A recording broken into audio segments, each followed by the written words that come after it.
뇌졸중 환자와 보호자를 위한 안내. 뇌졸중의 증상과 위험인자. 뇌졸중은 전 세계적으로 가장 중요한 사망 원인 중의 하나로 우리나라에서도 최근의 고령화 등으로 인해 심각한 문제로 대두되고 있습니다.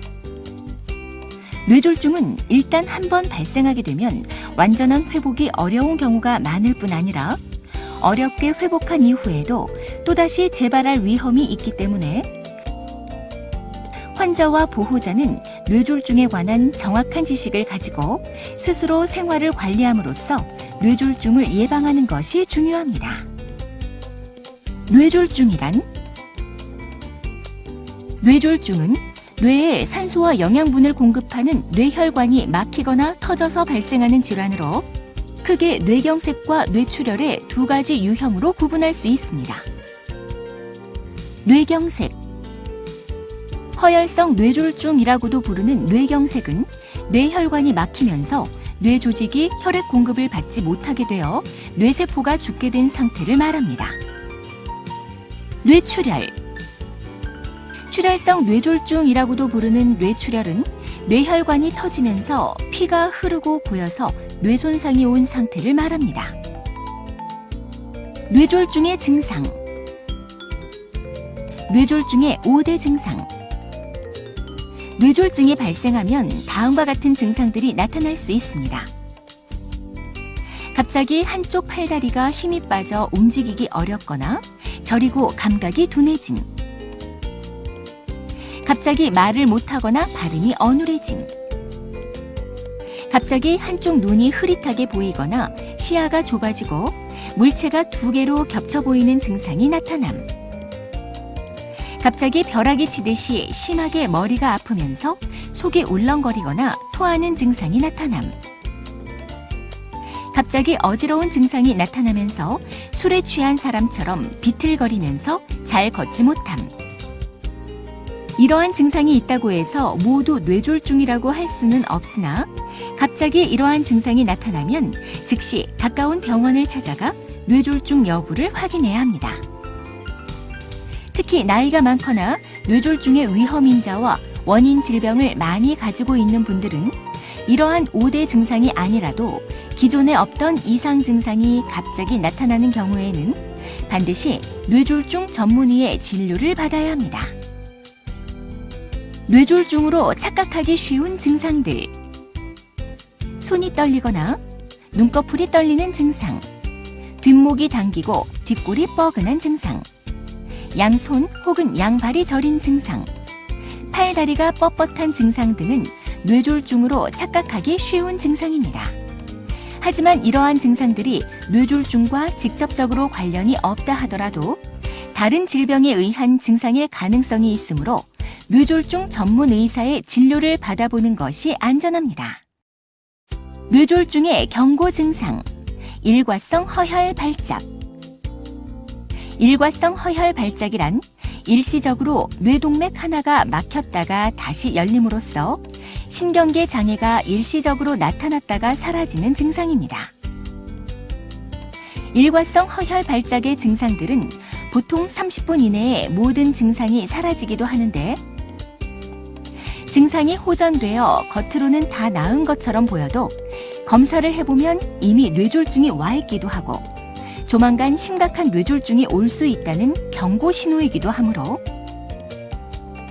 증상이 사라졌더라도 즉시 응급실로 찾아가 전문 의료진의 진료를 받아야 합니다. 일과성 허혈 발작은 뇌졸중이 발생하기 전에 미리 경고성 증상이 나타나는 뇌졸중의 위험 신호로서 뇌졸중 환자의 20에서 40%에서 이러한 일과성 허혈 발작을 경험하는 것으로 알려져 있습니다. 특히 일과성 허혈 발작이 발생한 날로부터 처음 1년이 매우 위험한 시기이므로 적극적인 뇌졸중 예방 대책을 세워야 합니다. 뇌졸중의 주요 위험인자.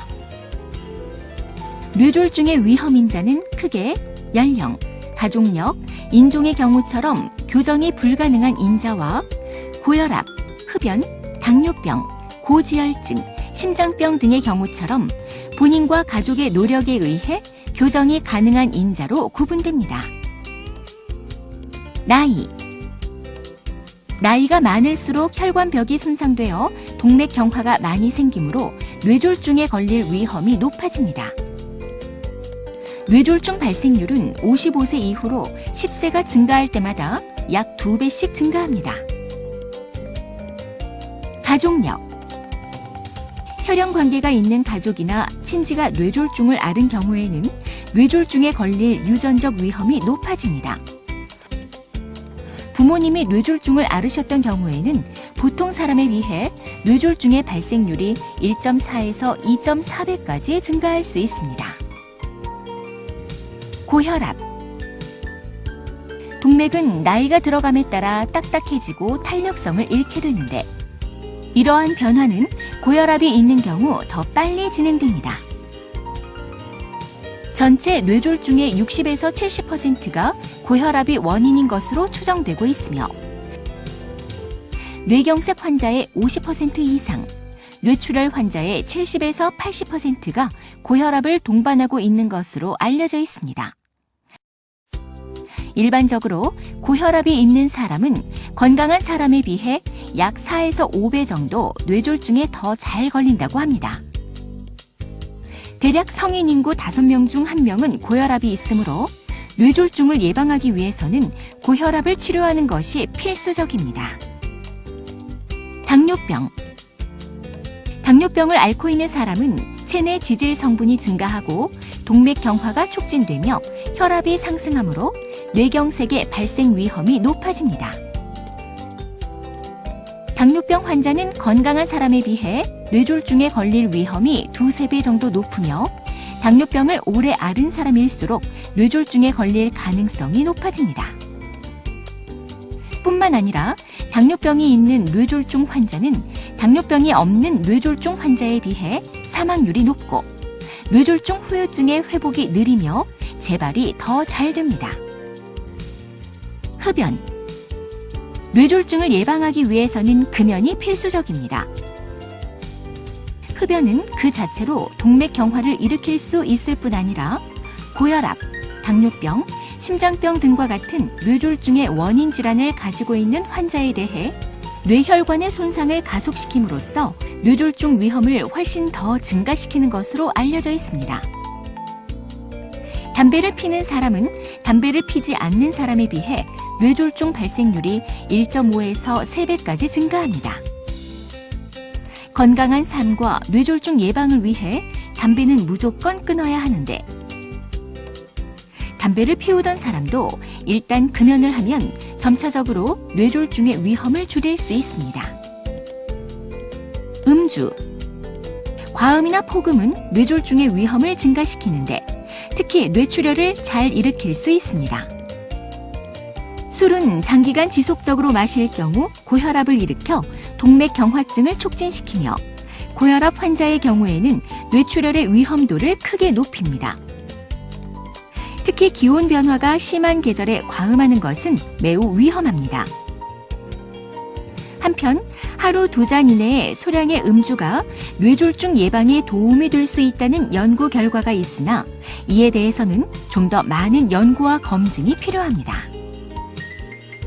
심장질환, 심방세동, 심장판막질환, 급성심근경색 등의 심장질환이 있는 경우 심장 안에 형성된 혈전이 혈류를 타고 이동하여 뇌혈관을 막음으로써 뇌경색을 유발할 수 있습니다. 심장질환은 뇌경색의 주요 위험인자로 우리나라 전체 뇌졸중 원인의 10에서 15%를 차지하고 있습니다.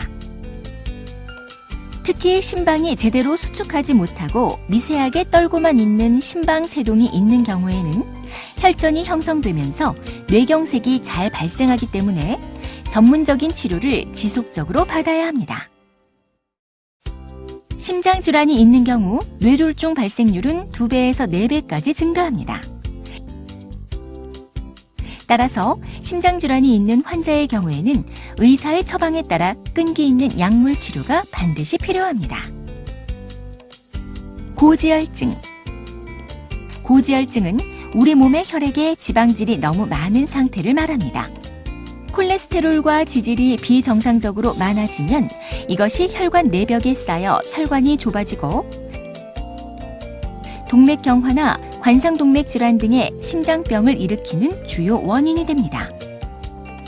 뇌졸중도 뇌혈관의 동맥경화에 의해 발생하므로 고지혈증은 동맥경화에 의한 뇌경색의 주요 위험인자가 됩니다.